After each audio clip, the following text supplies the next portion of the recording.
నమస్తే ఫ్రెండ్స్, ఇంట్లోనే ఈజీగా కిస్మిస్లు చేసే విధానం.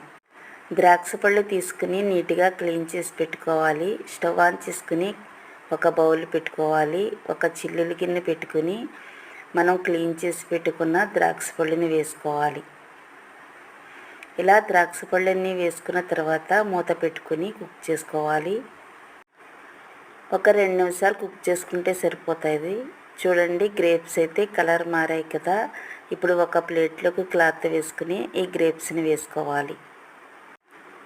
ఈ గ్రేప్స్ అన్నీ ఎండలో ఆరబెట్టుకోవాలి. ఇప్పుడైతే ఎక్కువ ఎండలు ఉంటున్నాయి కదా, త్వరగా ఆరిపోతాయి. చూడండి, ఒక రోజుకైతే ఇలాగ ఆరాయి అన్నమాట.